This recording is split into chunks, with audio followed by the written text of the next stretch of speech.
cannot overstate the job he's done at Sporting. In terms of personality, I'd say they're almost diametrically opposite to Mourinho. He just seems to get the best out of every player. The next generation of a top-class manager. What is clear is that Ruben Amorim has verbally agreed to join Manchester United. Touch wood, it can bring the good times back. Thomas Tuchel came into Chelsea and went 3-4-3. Do you remember what happened at the end of that season? Yep. Won the Champions League. We are back. We think that we're not going to have a new manager bounce. Yes, we are.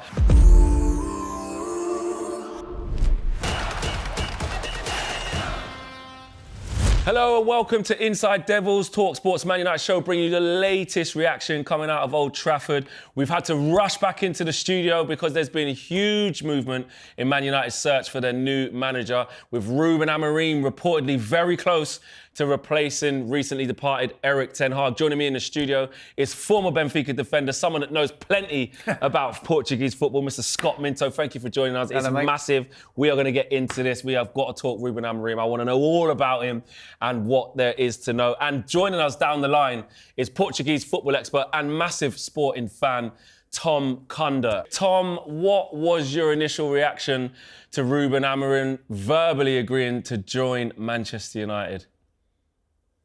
Shock and horror, I think, would be it as a sporting fan. An absolute disaster for us sporting fans. He's been an absolute phenomenon. He's been such a success. You cannot overstate the job he's done at Sporting. We all knew this day would come one day, but we were hoping perhaps at the end of the season. But there's still a little tiny bit of hope. Perhaps some sporting fans and here on Twitter and one or two journalists are suggesting that they might try and work out a deal whereby Ruben stays at Sporting until the end of the season. Oh, we can't be having that. We can't be having that, Tom. Yeah, I think I'm clutching at straws. I do think I'm clutching at straws. I'll be very surprised if in the next, few days, perhaps a few hours, Amorim is not announced as the Man United coach. Tell us about the sort of identity. One of the biggest problems Erik ten Hag has had, Tom, but there's been no identity in the 2 and a bit years he's been in charge. There's an absolute clear identity, isn't there, with Ruben Amorim? Yeah, absolutely, no doubt about it. So, first of all, tactically speaking, it's completely wedded to the 3-4-3.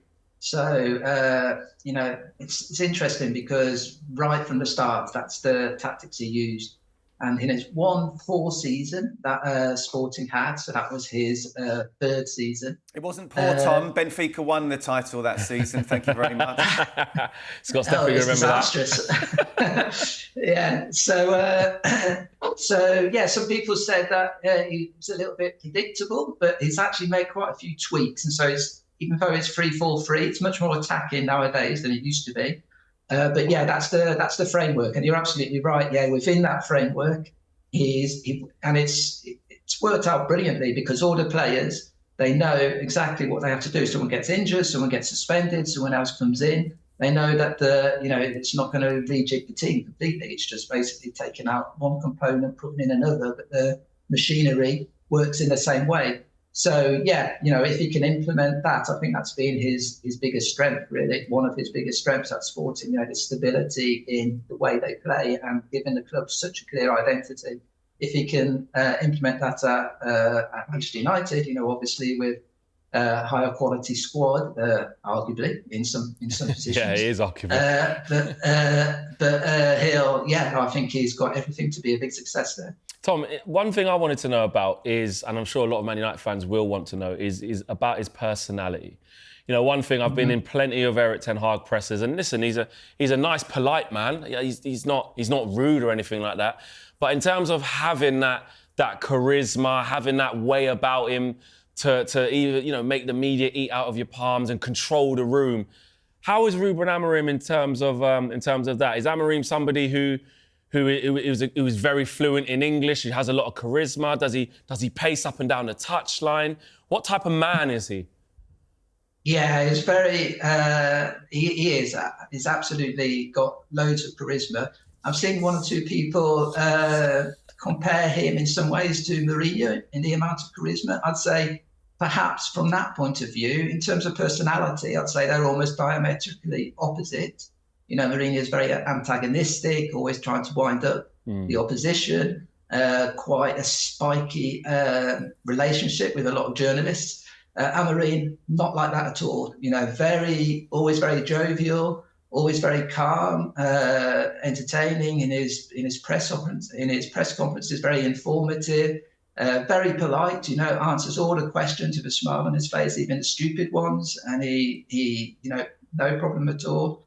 And he really is almost a pleasure watching his press conferences. I don't just say that as a sporting fan. Everyone recognises that he is a great communicator. I don't think speaking in English will be any problem at all.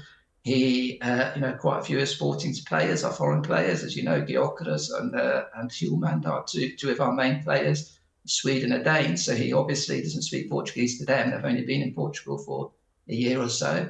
And as far as I know, Amorim doesn't speak Swedish or Danish.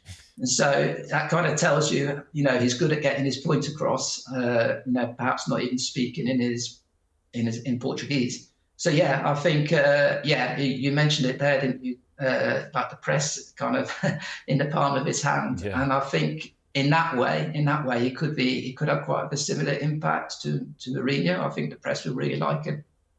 I think you're right, Tom, about sort of compare and contrast with Jose Mourinho. He does have a lot of charisma, and you're right. Even the stupid questions, he sort of smiles and he's not really terse. So I'm going to ask you a really stupid question now as well, Tom. So you've got to smile.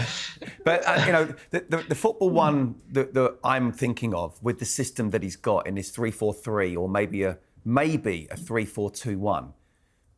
Where do you feel that? Not necessarily Bruno Fernandes fits in, but does he have his wingers able to come inside and be almost central midfielders, or are they out-and-out wingers? Yeah, no, he doesn't really play wingers, to be honest. I think Bruno Fernandes could suit the system quite well because usually it's the wing backs who provide the width. And for instance, usually at Sporting now, you've got Francisco Trincao. Of course, you might remember him from his days at Wolves. Didn't do very much there. He's looking like a world beater now. That's another good point of Amorim. He just seems to get the best out of every player. And you've got Pedro Gonçalves on the other side, and I can't understand why he's not linked to a big move abroad. They've been fantastic. And they play kind of between the lines, between the main striker, Gyökeres, and the midfield, just picking up that in that space, cutting inside a lot. And I think that's, and also appearing a lot in the box. They score a lot of goals or have a lot of shots, a lot of assists. That seems to be the perfect position. I think that would be for Bruno Fernandes, and obviously such an accomplished player as he is, I think he'll be able to adapt his game to Amorim's system quite easily. Tom, also young players. I wanted to ask how Amorim is with young players, because obviously at Manchester United you've got the emergence of Kobbie Mainoo now. Garnacho's doing really well. Lenny Yoro is yet to play in the Premier League, being injured, but a young player, Rasmus Højlund, Xerxes, Ahmad. Manchester United are trying to build a new young core. We can see that, which is good for Ineos. What is he like in developing young players, and how willing is he to put faith in them to perform at the highest level? Yeah, well, I think if you asked me to write a list of his best assets, I think that would probably be number one. The way he develops young players, it's just absolutely unbelievable what he's done at Sporting. When he came into Sporting, the club was in complete disarray, and they'd kind of turned their back on Alcochete Academy, which is this world famous academy which produced the likes of Figo and Cristiano Ronaldo. People couldn't really understand why they weren't producing anymore. And basically, they weren't giving the players a chance. Amorim came in. First thing he did, he came in at the kind of 2 or 3 months before the end of the season. And he just threw in all the youngsters. Sporting often played with, I think they played 3 or 4 games where we had Sebastian Coates, who was our captain, who is about 30 years old at that time, maybe 27, 28 or something. Every other player, there was quite a few games, every other player was 21 years old or under. Why did he do that? He did that to see which youth players were ready. Then the next season came, and about 2, 3, 4 of them were absolutely key players for Sporting. Nuno Mendes, who obviously went on to have this fantastic season, one of the best left-backs in the world, without a doubt, now at PSG. Thiago Tomás. Thiago Tomás is interesting because it's probably someone you haven't heard of. It's like a 19 or 20-odd striker. How Sporting won that championship was unbelievable, really, because there's no doubt that Benfica's squad and Porto's squad was a lot stronger than Sporting's. But, he got a tune out of these players. He got them playing well, even though, in the case of Thiago Tomás, nothing against him, but he's not really the highest class player. We had Gonçalo Inácio. That's another player who's been fantastic under Amorim. He's just gone from strength to strength. He'll end up definitely at a big club, possibly in England. Matheus Nunes, of course, you're starting to see him now starting to make a bit of a name for himself at Man City. He did fantastic. João Palhinha, you can just go on and on and on. These players, Manuel Ugarte, of course, Ugarte, I've heard interesting hearing a few comments about him after his first games at Manchester United. People not very impressed from what I gather. But, he was outstanding at Sporting, outstanding. And another player who Amorim improved a lot. And so that will, he'll obviously be, he must be rubbing his hands at the thought of Amorim coming in there and working with him again. So, he's been absolutely superb at developing young players, young Portuguese players, and also players who Sporting have seen, that got potential, or young foreign players. And it's definitely one of his biggest assets. He trusts them. He gives them the minutes. He psychologically or mentally, whatever, he works with them and gets them in the right place in their heads, and they tend to go from strength to strength. You know what? I'm sorry to hear the pain in your voice, Tom, but also... No, you're not. I'm so excited. I am so excited. Tom, listen, a big thank you for joining us and enlightening us about, the man that is Ruben Amorim. We're really looking forward to hopefully getting him confirmed as Manchester United manager. Thank you for joining us, Tom. Yeah, no problem. Good speaking to you. Bye. Now, it wouldn't be an Inside Devils show if we didn't let the main man himself, talkSPORT, Alex Crook. Yeah, Crook, he's got to have a say, mate. I'm sorry. Even when he's not here, even when he's not here, mate, and he's been waiting for this. He was dressed up in a suit the other day when Ten Hag got sacked, so he's been ready. We've got to let Crookie have his say.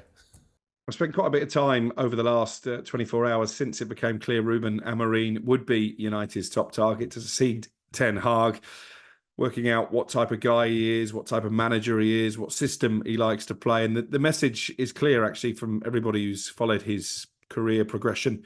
He's pretty wedded to a 3-4-3 system, and I don't think he's going to deviate from that. Certainly that was part of the conversations that you had with West Ham United in the summer. How does this United squad fit into that model? Well, I think it could work, actually. I think both Mazraoui on one side and Dalot on the other are quite suited and have the skill set to be deployed as wing-backs. It would mean a back three, of course, with De Ligt and Martinez. You would imagine staple diets to that, and maybe Maguire, when he's fit, coming in as the third-choice central defender. Ugarte, I'd imagine, obviously a player who played at Sporting Lisbon, so Amorim knows him well. He'll be the deepest lying in midfield, with Bruno Fernandes, I'd imagine, given a slightly freer role in that number 10 position. And in terms of front three, it's quite exciting, isn't it? You probably have Højlund through the middle, Marcus Rashford on one side, and then Garnacho on the other, with Ahmad waiting in the wing. So I think the squad is suited to that style of play. And I think the other attraction from Manchester United when it comes to Amorim is that he's someone who likes to be at clubs for the long haul. He's a builder. And I think United are looking for that Sir Alex Ferguson type appointment who can conjure up another dynasty. Obviously, it's going to be difficult to match what Fergie did. And in terms of his personality as well, I'm told he's a very charismatic guy. He's a very confident guy. And he has that aura to fit in and really belong as leader of one of the world's great football clubs. And potentially, personality-wise, that was where Erik Ten Hag was lacking, in my opinion. Well, Crookie's had his say. First of all, he wasn't wearing a tux then, I know, was he? he's changed. He's gone from being a tux one day to wearing tracksuit top another day. He's a man of many talents, mate. He's versatile. He can He's pull a off man any of many look. things, for sure. Not talents. I not love talents. Crookie. I went on holiday with him, of course, what was that like? face in Tenerife. All I'll say is he was MVP. And I can say the same Not thing. always for the right reason. Because I've just come back from Istanbul with Crookie, and I've got the same assessment. So at least he's very consistent. kind of him. No, I love Crookie. He's made his case there. He's excited. He's done a little bit of digging into how he plays. Yeah, I'm excited as well. How are you seeing it, Scott? How do you understand Ruben Amorim to be? Some of the news that you're hearing, what you know of him already. Yeah. Should United fans be excited? Yeah. Look, I think yes is the answer. I mean, I remember after the FA Cup final, I was in the talkSPORT studios with Natalie Sawyer, and the question came up, what should happen now? And I said, I think it should be thanks, but your time is finished. There were a lot of United fans ringing in at that particular time saying, no, we've got to give him a chance. And I think United fans for a long, long time now have seen the culture not how it used to be. I played against Keane, Mark Beckham, Giggs, Scholes, Sheringham, Cole. Amazing. I played with and against Rio as well. That side, obviously it's a million miles away now, but that still should be what you're trying to aim for. And the biggest thing, first of all, is try and create a culture. And I think for too long, United haven't had the right culture. I think Ten Hag wanted to try and create that, but for 2.5 years in, or 2 and a bit years in, not seen any kind of identity at all. So I understand where the fans are coming from. Like, they've had enough of this, not just not winning trophies, but seemingly a million miles away from the standards that were set for 20 years under Sir Alex Ferguson. The bottom line is, I think it's always a gamble bringing someone in to be the manager of Manchester United. The Premier League is a different animal, and Manchester United is a different animal to most clubs in the Premier League. Biggest club in the country, one of the very biggest in the world. But all you can say is, what do we know? We know that Ruben Amorim is absolutely bossing it in Portugal. It's 2 seasons. Yeah, he's the king of where he's at now. It's 2 seasons in 3 winning the title. There looks like it's 9 wins out of 9 in the league already. Scored 30 goals, conceded 2 in 9 games. Yeah, that's so incredible. The balance of not conceding, scoring lots of goals. Now, people turn around and say, OK, well, that's the Portuguese league. Well, actually, he's doing pretty well in Europe as well. And he has been, and he's learning all the time. He's still young.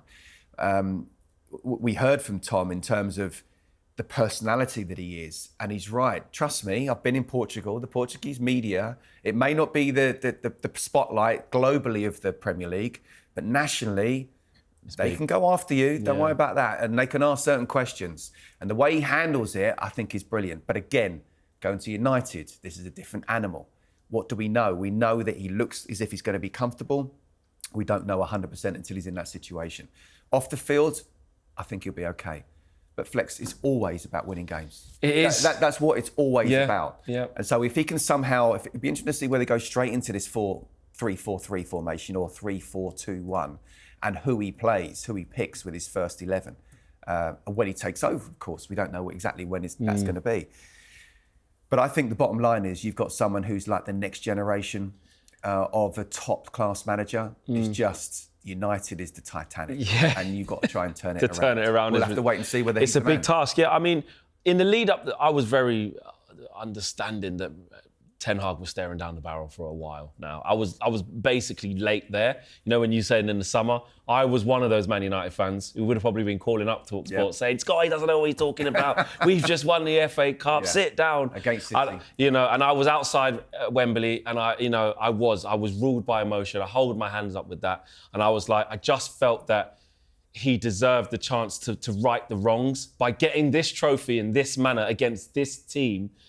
Let's have a look at you next season. And then if it doesn't go right, see you later, which is essentially what's happened. But in hindsight, I realised very quickly this season that actually that was wrong. They should have done a Louis van Gaal vibe and said, listen, thank you for the FA Cup. We're going to go in a different direction. My thing is this. I've been in such pain and sorrow and anger and looking for blame and ups and downs and more downs than ups, right? When we was going to get Erik ten Hag, right, I was all in, Scott. I've seen his Champions League runs. He's gone to Chelsea and played them off the park. He's gone to the Bernabeu. That was just a crazy game against Spurs. In the home game, he absolutely destroyed them. And when they got them back to Amsterdam, it was just one of those games. He would have won that Champions League. It's football. He was doing that with Tadic, with Van der Beek, with De Ligt, with Sant. Look at that. What's he going to do with better players? And then we went to Ajax to do some content. It was their second to last game of the season. I want to go see for myself. They played their home game, which made them win the league. And I was interviewing fans. There was flares going off. I was in it, Scott, and I'm going, all in. We've got it. Yeah. He's young, he's up and coming. Bayern Munich, we're looking at this guy. Similar vibes. I know where you're going. Do you know what I mean? Now, and then you get to the Premier League, and like you said, it's a different animal. So on one hand, I'm like, I have kind of been here before, and I just want to, I'm doing a lot of character building. Yeah. I don't want to have the sins of the past, right? So I was all in for Ten Hag, and now I'm like, right, I'm excited. I just spoke to Tom, and I could feel myself getting giddy again, right? But I'm like, okay, great, 3-4-3 and all that, mate. When you go to Bournemouth, mate, yeah, 12,000 at the Vitality, you might walk in there, and go, what's this? No, my friend. You can get baptism of fire at any ground in this Premier League, including your own. And I just don't want to get sucked in. But at the same time, I'm like, I have to look forward. We have to look forward as Man United fans. So that's football, though. I mean, we all want to get sucked in, don't we? We all want to. Yeah, that's what it's about. That's the love, what it's about, the highs and the lows. But maybe you'll just be that little bit, hold yourself back a little bit, which might not be a bad thing. Yeah. You know, because you're not actually wanting it now. No, I want to judge him when I see him in the stadium, see the team week by week, and go, I can see that. I've just mentioned the Titanic. It's going to take time. Yes. It is, honestly. It's going to take time. Yeah. For people to, whoever was going to come in, there's going to be a certain section of the media and the fans will say, right, straight away, we've got to absolutely bang this. Well, no, it doesn't work like that. We've seen it over the last decade or so. But I think the way I know he deals with the press, that's a big thing, I think that's a big plus. Because Ten Hag didn't have that, did he? He didn't, that's especially when it starts going wrong. Yeah, and I listen to people saying that managers have to have charisma. They don't. First of all, for me, they just have to have that sort of, with their manager and the players, good relationship where you can get the best out of the players and win games. Win games, that's the main everything thing. else comes about. It's fine. But when things are not going well, that's when you need your personality to come in, where Ten Hag didn't have one. Jose Mourinho certainly did. And Ruben Amorim, I think, has that likability character. And he just mentioned there, Tom, and he's absolutely right. I've spoken to people over there, and what I know of him, even the silliest of questions, he'll kind of like smile and answer it in a nice way. But United is United. And it's a different beast. It's a different beast. And so we're going to have to wait and see. If he turns it around pretty quickly, it can almost snowball before you know it. If it doesn't, fans just need to be patient. But I genuinely think the Manchester United fans just are willing to be patient and give him a little bit of time in the way they did with Ten Hag. Yeah. 2.5 years clearly wasn't going to happen. And it's more than enough to show that you can do something. Now, fans and journalists are anxiously waiting for the announcement of the club's new manager. So let's chat to someone in the know about where we're actually at with the deal for Ruben Amorim to become the new Manchester United manager. I'm delighted to say we're joined by football broadcaster Ben Jacob, who has been across this since the start. Ben, to put it simply, how close are Man United to agreeing a deal with Sporting Lisbon for Ruben Amorim? Very close. Ruben Amorim has said yes to Manchester United, and sources in Portugal think it's almost done deal. It's just about the club-to-club negotiation for the compensation. Ruben Amorim has a clause of 20 million euros, which allows him to be formally released. But there's a verbal pact that means if a big club comes calling, he can actually go for half that amount. So at the moment, Manchester United and Sporting are trying to come to a financial package. Sporting may say, Manchester United are not in the Champions League. You need to pay a little bit more. But from Amorim's point of view, he's Sporting directly. He wants to join Manchester United. Now, some Manchester United fans may be fearful because they may have heard that Amorim doesn't want to move mid-season. That's not understanding. And also that he could wait and see what happens with Pep Guardiola and then into Manchester City. Sources on all sides, including within Manchester City, actually tell me that Ruben Amorim was never a candidate for Manchester City, even with Viana coming in as sporting director, because his style is not a fit. Looks like this is going to conclude itself relatively quickly. What we don't know is the compensation. We also don't know the proposed start date. But what is clear is that Ruben Amorim has verbally agreed to join Manchester United. Ben, do we know who is actually dealing with Sporting from the Manchester United end? Is it Sir Dave Brailsford? Is it Dan Ashworth? It's a good question. Actually, Sir Dave Brailsford was over for face-to-face meetings with Ruben Amorim. So even though last international break, things went a little bit quiet, Manchester United were still succession planning for the eventuality that Erik ten Hag may depart. And as a result, they've been able to move quickly after finally getting rid of him following that loss. So Dave Brailsford held that round of talks with Amorim. And now you have both Dan Ashworth and Omar Barada dealing with sport on the compensation side. And of course, with Amorim to iron out all of the points. So it's a collaborative process. So Jim Ratcliffe is not directly involved flying over there. He's not meeting Amorim. He's very much delegating, but you've got Braille, Harder and Ashworth who are all working to try and get this one done quickly, which if things go according to plan, that Ruud van Nistelrooy will not be interim manager for a very long period of time. I like that, Ben. Basically, Avengers assemble. So Jim comes in, he delegates and says, you lot go and get this done. I wanted to ask you, Ben, what's your understanding of the timeline and kind of going back to the summer? Because we know that Manchester United were looking at managers before that FA Cup final.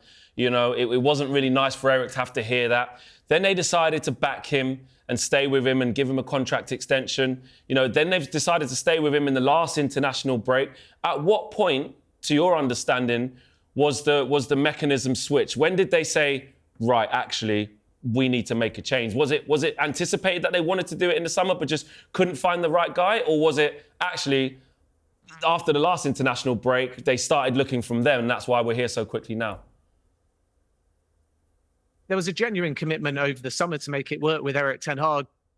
His contract was extended rather than a new deal. But remember, that suited Ten Hag because he Minto in recruitment. So there definitely wasn't an outreach with seeing Ten Hag. There was a review, and the culmination of that was Ten Hag should be given more time. But at the same point, conversations with Thomas Tuchel, who's now gone to England, with Thomas Frank, Maurizio Pochettino to the US, was also approached. So Manchester United were doing their due diligence, but it was Ten Hag staying.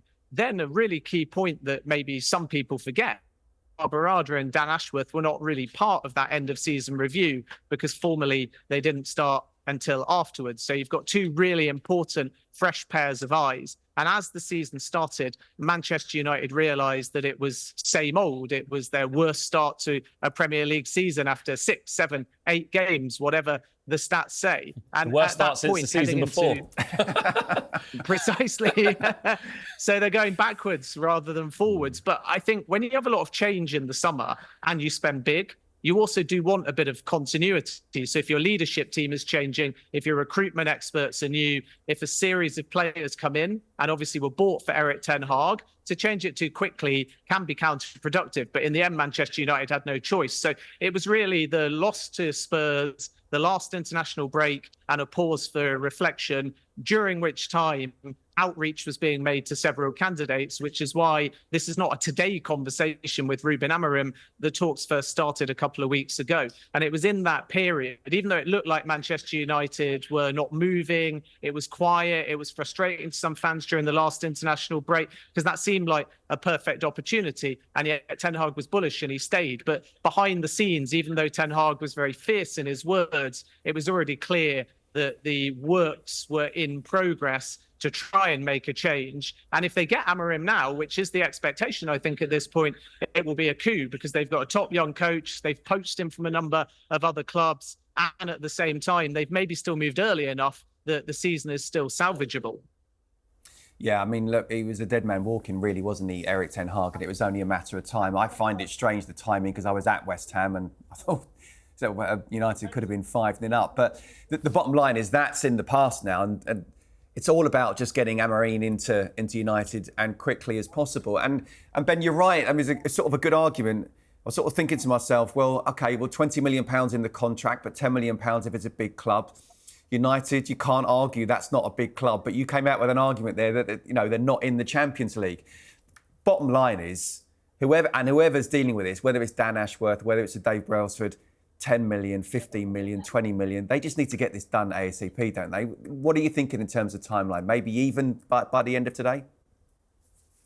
Yeah, there's some suggestion that Amorim may be available to be in the dugout or at Old Trafford for the Chelsea game. But there's no rush because you've got 4 home fixtures, confidence in Ruud van Nistelrooy, then an international break. So the biggest hurdle is persuading Ruben Amorim to leave now rather than saying to Manchester United, put Van Nistelrooy in charge for a season, risk the club going backwards, risk a different identity. It's too long a wait, especially when you consider that the manager coming in is likely to change things tactically because he likes this 3-4-3 or this 3-4-2-1 formation. So the sooner he comes in, the better. In a best case scenario, if Manchester United just accept the compensation number, whether that's 20 million euros or Sporting come down to 10, they could get him very quickly because, as I said before, my understanding is that Ruben Amorim has agreed to join Manchester United. He said yes to the project, and he is now prepared to leave mid-season as well. So all that would suggest an appointment can be imminent, but Manchester United sources are cautious. Until it's done, it's not done. And at the same time, with compensation and with Ruud van Nistelrooy and with Ten Hag only going 24 hours ago, if it needs to take a little bit longer, that's fine. But in a perfect scenario, Manchester United want Ruben Amorim in as soon as possible, which means Ruud van Nistelrooy may not be caretaker manager for a particularly long period of time. Yeah, I think as a United fan, it presents an opportunity for Ruud van Nistelrooy to sort of have this nice full circle moment in terms of being able to lead the team out for a game or two or three, maybe. Who knows, maybe even to the next international break, but no further than that. Is there a reluctance from Ineos, as far as you understand, to sort of clearly not have a repeat of what happened with Oli in terms of, someone who might not be experienced enough but has that, that affection, that affinity with the club that the fans can absolutely gravitate towards, but might not be the right fit? It seems to me like, outside looking in, they want to avoid that by going straight to somebody who they've earmarked, they think they can get behind. He's young, he's up and coming, he's got pedigree already, and go and get that guy straight away. Very possibly. Ruud van Nistelrooy hasn't been promised anything. So, first of all, he was given by Ten Hag and stayed loyal to Ten Hag until the end. It's not a Trojan horse type situation where he's been shipped in as Ten Hag's number 2, only to soon be the 1. But Ruud van Nistelrooy has held one-on-one meetings with various members of the Manchester United senior leadership team and impressed them and made them feel that he's in the short term. But he hasn't been told that there's that possibility to get this job in long term. So whether he's in for a game, 4 games, half a season, or the entire season, and whether it goes well or not, Manchester United are drawing a line and saying Ruud interim, and I'm sure they'll want him to continue under Ruben Amorim, or were it to be another manager, that particular candidate as well. But this isn't a halfway house. Ruud van Nistelrooy could change people's minds. It's not perhaps like Lee Carsley started England before Thomas Tuchel came in. He's the interim. It was always like short term. And if things go according to plan with Amorim, it'll be very short term. Even if he's popular and does well and stays for a longer period of time, I would still expect Manchester United to go for a coach with more pedigree and management experience. And that's the beauty of Amorim. He's young, he's dynamic, he plays attractive football, he'll tweak the formation. Manchester United's leadership think that well with the new signings that they've made. And even though Van Nistelrooy and Amorim are kind of the same generation, one has a ton of experience and has won a lot of trophies, and the other did very well and did actually win a trophy, but only has that one major of managerial experience behind him. And that's why one is interim in Van Nistelrooy is the guy that Manchester United wants. So I don't think Van Nistelrooy was ever or could be a long-term candidate. Manchester United sources have made that point pretty clear, even when Ten Hag was still in situ. So what do you think then in terms of 1, will it get done? 2, when will it get done? And 3, do you see Van Nistelrooy staying at Manchester United under Amorim? Yes, and yes is the short. I think the Amorim deal is likely to get done unless Manchester United back over compensation or run into trouble, because Amorim has made up his mind. That's why things could move very quickly. In terms of when, I think outside possibility that he's in the dugout or Old Trafford for that game. Once again, Manchester United don't want to put a timescale on it. They have the 4 straight home games and then the international break. So you would imagine in a scenario, Manchester United want their man in by the international break. In a best case scenario, maybe they get him for Chelsea. But at the time we're recording it, and it could move quickly today. But at this stage, when we are live, 100% done or agreed. So Manchester United have to respect that process ahead of themselves rather than confirm Amorim in their mind and perhaps find that a smaller contractual point comes back to bite them. It doesn't. So they're being very cautious, but it could happen very quickly now. And Roy, I would still expect to stay at Manchester United. Ben, thank you so much for joining us and giving us that insight. I've been trying to hold back my excitement at the same time as saying, you know what, I'm not getting excited because I've been here before as a Manchester United fan, but really appreciate you taking the time out to let us know. And also, just quickly before you go, I don't know, it looks like you're at like I don't know, in Harrods or something, in a private shop. It looks like you're about to go and get the latest Prada and the latest Louis Vuitton or something, mate. He is. I wish. I'm not that fashionable. I'm at Al Ittihad Football Club, and Laurent Blanc, the manager, has just walked in behind me. So this is perfect timing for us to wrap up. Perfect. Go and see what Laurent Blanc has to say about Ruben Amorim going to Manchester United as well. Thank you so much, Ben. Chat soon. Cheers, guys. All the best. So we've heard from the experts and the journalists, but now it's time to hear from the most important people, and that is the fans. Angelina has sprinted up the M6. She's taken the M6 toll. She's run up there to get the lowdown, to get to Old Trafford, to speak to fans. There's a strong sense of anticipation, Angelina. What's it been like up there? What's the feeling? Talk to us. How are the fans feeling? Yes, I'm here outside Old Trafford. It's been really interesting speaking to fans and gauging people's emotions. The majority of people, I'll be honest, are celebrating that Erik ten Hag has gone. I think they all went to Manchester Airport to wave off his flight. A lot of people Googling who Ruben Amorim actually is, and a lot of people excited to see Ruud van Nistelrooy in the dugout as the caretaker manager. Somebody who I've got here with me, a Manchester United fan who's happy to see Ten Hag go, I'll be honest, is not only my second cousin. Not only played for Manchester United in the 1980s, was signed by Ron Atkinson, but is a die-hard Man United fan as well. John Bottomley, what is your reaction to Erik ten Hag? He is gone, he's on the plane, off he goes. How are you feeling? Well, hey. It's one of them where he's come in. Obviously, everybody had high hopes. He's come from a good background. He's been manager of Ajax. He had a great run in the Champions League. Obviously, he plays the right way, or so we thought. Unfortunately, we didn't really see that. He was struggling, I think, for a bit of identity. You come and watch a game and you didn't know what team was going to turn up or what the formation or the pattern of play was.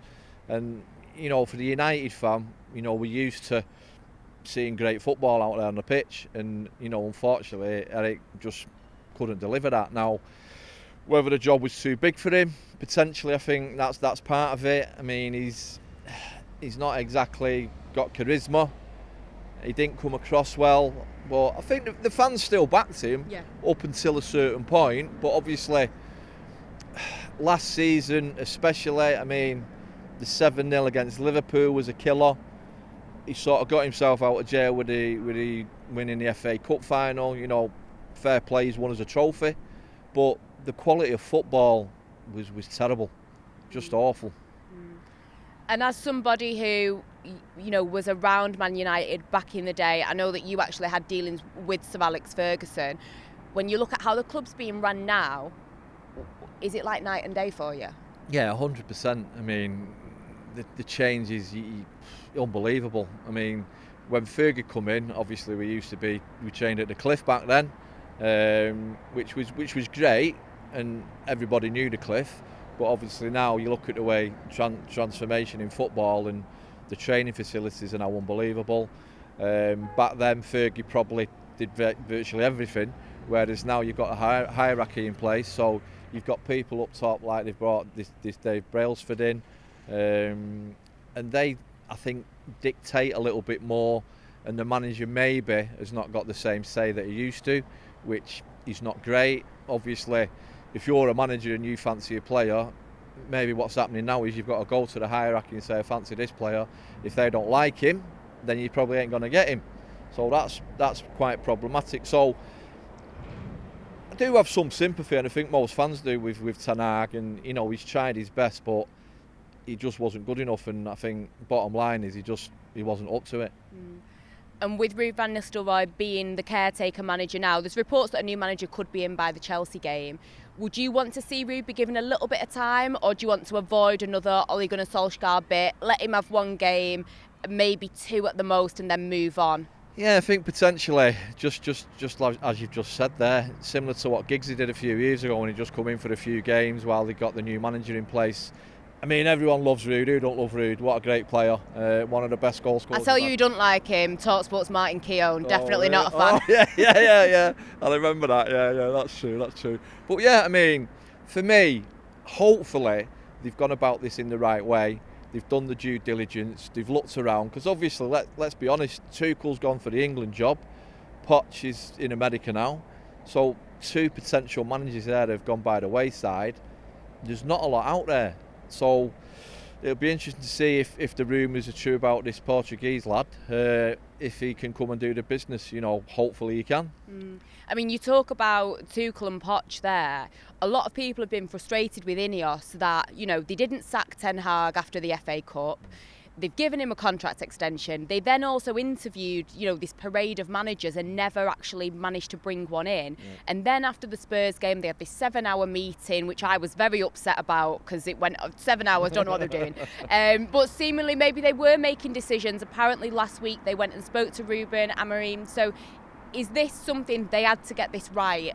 And maybe they've kind of made up for some of those shortcomings because they seem to have targeted the person and they're getting it over the line as we're talking, hopefully. I'd like to think that's the case, yeah. I think the game against Spurs a few weeks ago, we were absolutely awful there, and I thought he did well to stay in the job then. But like you've alluded to there, hopefully what they've done is they've pulled whoever they fancied for the job, and hopefully they've had conversations and they're now at the point where potentially they've got somebody that's coming on board. So Rude might step in for a game or two just to tide things over, and then hopefully we'll see a new area. But obviously, I think someone said the other day, this is the 8th manager since Fergie's gone. Obviously, Fergie was a legend. What he did here was unbelievable, probably never be surpassed. So, it's going to be difficult for someone to come in and start doing the same, really. And talking about Ruben Amorim, if it is him who's going to be in the dugout, somebody who plays 3 at the back is very strict with that kind of style of play and that formation that he has, kind of a 3-4-3. Doesn't seem like he's going to deviate from that. It'll be interesting, I guess, with the wing-backs. Is Diogo Dalot a name that's going to maybe stay in that team? People like Marcus Rashford, Bruno Fernandes, they're going to have to do a lot more running than they're used to. Yeah. Do you worry about who will survive post Ten Hag? And are there any names that you think have to stay, or any names that in your head have got to be gone? Well, I think one of the problems you've got when you've got this situation is Ten Hag's obviously got that Dutch connection. He's brought a lot of his players in. Yeah. Now, you can't just get rid of players overnight. So initially, whoever comes in is going to have to work with what he's got. I'm hearing that they're probably not going to look at pulling players in the January transfer market. I don't know. So yeah, it's going to be difficult. But certain players, Anthony's probably sticks out like a sore thumb. The amount of money we paid for him, Casemiro, I like Casemiro. First season, I thought he was good for us. Then he seems to have hit the wall. Obviously, Eriksen, I like Eriksen again, but like we were saying before, would Liverpool, City, Arsenal be buying him and putting him in the first team? Probably not. So you've got to look at the personnel. I mean, Harry Maguire's still knocking about, and we know his frailties. So potentially the fact that we've got somebody that might play a back three, will play a back three, could be helpful to someone like Harry Maguire. That could extend his stay at the club. I mean, I've no doubt he loves playing for United, and on occasion he's got us out of trouble, but overall he's not good enough. And that's a problem with a lot of players that have come in. They're just not good enough. And one player who's come in this season is Manuel Ugarte. Now, reportedly, he was more of an Ineos signing than a Ten Hag signing. This is a player who has played under Ruben Amorim before. And when you look at Ruben Amorim in general, he's been able to get a lot out of what you would class as just like good players, and they've ended up being sold on for decent amounts of money. You look at João Paulinho, you look at someone like Manuel Ugarte, etc. Does that give you like a little bit of confidence that some of the dead wood maybe you're talking about, maybe you can get a bit of a spark from somebody, and even if it's just for good business to move them on, and maybe Ugarte will get a bit of game time, because Ten Hag doesn't seem to back him? No. Well, hopefully so. I don't know much about Ugarte. Obviously, he was at PSG. But players play for managers, And that's why you see when managers go to different clubs, they take certain players with them because they know those players and they know what they can do. But for us, they still don't even play because Anthony took him, didn't even show up. No, it's embarrassing. It's embarrassing. I mean, Højlund as well. He's a nice kid. Is he a goal scorer? I don't think he's a top goal scorer. I know he's young. He's probably been thrown in the deep end. You know, you've got that to contend with. The biggest thing we're crying out for at the moment is a centre forward who can score. It's embarrassing. We can't score goals, and we've been leaking goals in. So that's not a good combination, is it? But I'd like to think that this new manager, if he does come in, the Portuguese lad, they tend to have a style of play that would probably suit Old Trafford. And touch wood, it can bring the good times back. Well, there you have it. Fingers crossed if it is Ruben Amorim. Can he get a tune out of these Manchester United players? And can he save what has been a bit of a dismal season so far? Big thanks to Angelina. Thank you for doing that. You can see the fans are optimistic. There was a little bit of caution at the beginning, but they're optimistic. A bit like you. A bit like me, mate. I told you, this is... Been here before. Don't want yeah. to go all Don't in. want to jump the straight gun. away. I've been embarrassed on social media too many times in too many memes, mate. No more. But on a serious note, Ruben Amorim, he is gonna come in and implement his style. We've been told that throughout this programme now, with how set he is on his style and his identity, which is what Manchester United have completely lacked. Yeah. Not just under Erik ten Hag, but for a very long time. This 3-4-3 system, it's not something Manchester United fans are used to, really, from back to Sir Alex. It's not something that's synonymous at Old Trafford, 3 at the back. Because essentially you're saying, take an attacker off and let's get an extra centre-half in there. Yeah, you are, yeah. So when you say it on face value, sounds a bit negative. How do you think Ruben Amorim will implement that? Well, what I would say to sort of the negativity, do you remember when Thomas Tuchel came into Chelsea and went 3-4-3? Do you remember what happened at the end of that season? Yeah. Won the Champions League. Well, so I'm not suggesting that he's going to come in and... I remember Antonio Conte took a drubbing off Arsenal at the Emirates and then switched to a back three as well, won the league. Absolutely. I think it was a 3-0 drubbing in September and then... Just changed it and won it. Yeah. So, look, I think it's a little bit unrealistic to think he's going to change it and everything's going to be great straight away. But it's going to take a little bit of time. We know that he's good with the media. We know that he's very good with youngsters. We know that one of the biggest problems with Ten Hag is there hasn't been an identity. And we also know there will be an identity. So that won't be thrown at Ruben Amorim. What is that? Well, he wants to play out from the back. With the 3-4-2-1, he wants his centre-halves to... They don't always have to be the most physical, but they have to be able to play. They have to be able to start from the back and put it into midfield, put it out wide and have little passes. Do we have that? Just as we go through this, I'm just going to sort of think to myself, okay, that's the starting point. Martinez, comfortable on the ball, likes to play. Yeah. De Ligt, not outstanding on the ball, but comfortable. Comes from the Ten Hag and the Ajax school of thought, 17-year-old captain Ajax, so he can play a bit. Maguire's a ball-playing centre-half. He is. Lenny Yoro can play. So there's 3 centre-halves there already. Johnny Evans is really good on the ball. Who can play that? Absolutely. So I think we've got that. The main issue might be the wing-backs. Yeah. Now, in the big games for Sporting, he's not afraid to have sort of full-backs playing in that position. In the games where he believes he wants to be on the attack, it's not that he's playing wingers as such, but he's playing physically good, athletic, but also technically good players as well there. Do United have those players? Well, I'm looking at Dalot as an obvious right wing back. He's good, yeah. I think he's technically sound. He's not having the best season now. No. It was Man United's player of the season last year, even though the bar was low. But he's technically sound. He's got a great engine. He's powerful. He's fine at inverting and finding himself in central areas. He can check his wing mirrors. He's all right with that. He can play a pass. He's got a good shot on him and he can put a ball in the box as well. Yeah, so Dalot is a technically sound footballer. He needs to improve in a good system. I've got no problems with him being a right wing back. Left wing back is an issue. That's a problem. Because you can't rely on Luke Shaw. In my eyes, it's time to move him on. It's too many injuries. Mazraoui is technically sound. I think he could play that role, but he's got his injury problems as well. But he's been sound for 12 million. So he can probably... your way? I have no idea, man. Yeah. Eric kept saying to us, you expect him back. They're not going to force him back shortly. But he's been out for ages with 2 knee ops, so you've got to take So my question is, but he can play it. Take into account the injuries and the plays that you've got. Is that a problem area at the moment? It's a problem area, but it'll probably be Mazraoui. Okay. And even he's injured at the minute. Yeah. So, and again, we talk about Bruno. Does he... I've already heard maybe he could be alongside Ugarte. That means there's no Menu. I think in terms of what he likes for his 2 centre midfielders, I remember covering Portuguese football a couple of years ago, and I remember it was Mateus Nunes, who obviously is in the Premier League now. Then there was Paulinho, who obviously did really well for Fulham.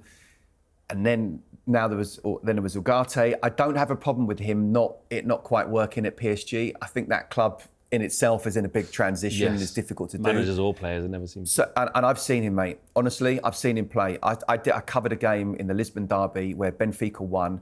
He was the standout player on the pitch, and he was playing for Sporting. Yes, God. So I know there's a player there. For me, in that system, Maino Ugarte looks right. Yeah. But then where do we play Bruno? If it's a 3-4-2-1, then he can be one of those players that can come in and help make the box midfield, like almost like 2 10s. Mm-hmm. He can definitely do that. But then it's a little bit lopsided if you're going to play Garnacho or Rashford. That's the big issue for me. I don't know what it's like for you as a United Absolutely. fan. That's what I'm How looking do you at. get the best out of Yeah. your jewel in the crown? It's very, very difficult, and this is the conundrum because, like you said, if he plays the 3-4-3, you've got your front three, and you say Rashford and Garnacho / Ahmad. There isn't really much change to what you guys do. I want you to stay high and wide, chalk on your boot. Yes, there might be some different instructions in terms of timing your runs from outside to win. How much I want you central, how much I want you to show or go beyond or come to. That will have to happen. But in terms of your general positioning, they'll be where they need to be. If you're asking someone like Rashford to have this sort of hybrid left wing back sort of, no, that can't happen. No, Same with Garnacho.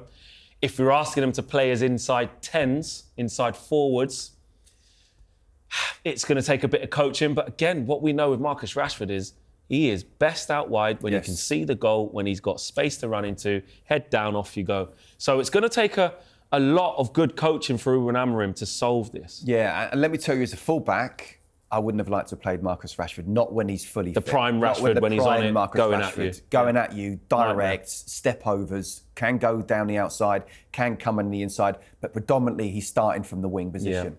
If you're coming from a number 10 position, that's not necessarily his Rashford position. back to goal in little pockets, it's not Right. really him. It's not. So then we're looking at up front as well. I like Højlund, I do. I feel that, and I know it's not just Manchester United, but there are clubs all over the world that have gone down the youth, the sell-on, or look to buy potential. Manchester United, that number 9 shirt, for me, you should have a ready-made world-class international. And they haven't got that at the moment. So that's a problem. You bought Højlund last season. You bought Xerxes this season. Can Rashford play as that number 9? We know he doesn't really like it, but can he play? In this system, do you know what? I haven't really thought about that. Maybe you could just... Look, in the history tells us, and I know you guys will be listening, watching at home, going, look, let's not do this, United fans. Rashford is a number 9. We've been there. He can't hold the ball up. Back to goal is not him. But we have to be open-minded. Can he, if he's not a number 9 and he is just a wide player, and Ruben Amorim wants his wide players to be like 10s, then he doesn't. Can he do that? Yeah. So there's a question, mate. There is a lot of questions. Yeah. Listen, Scott, it's been an absolute pleasure. It's been great getting a deep dive into Portuguese football and your experiences from playing out there and on Ruben Amorim. I loved it out there. I really loved playing out in Portugal. And what I would say is Ruben Amorim is one of the top young up-and-coming managers. It's just the question is, we go back to the animal that is the Premier League and the animal that is United within the Premier League. How's he going to do? That's still, we don't know. But what we do know, hopefully he's the right man. That's all we've got time for after another special edition of Inside Devils. A big thank you to Scott Minto, Tom Kindert, Ben Jacobs, and of course, Angelina Kelly. We'll see you on Sunday for the big one at Old Trafford as we take on Chelsea. Will it be Ruben Amorim in the dugout, or will Ruud van Nistelrooy get the chance to wheel us out and absolutely destroy Chelsea, who think that we're not going to have a new manager bounce? Yes, we are. Get involved in the comments, smash a like on the video, and we'll see you on the next episode on Sunday. Take care. Bye-bye.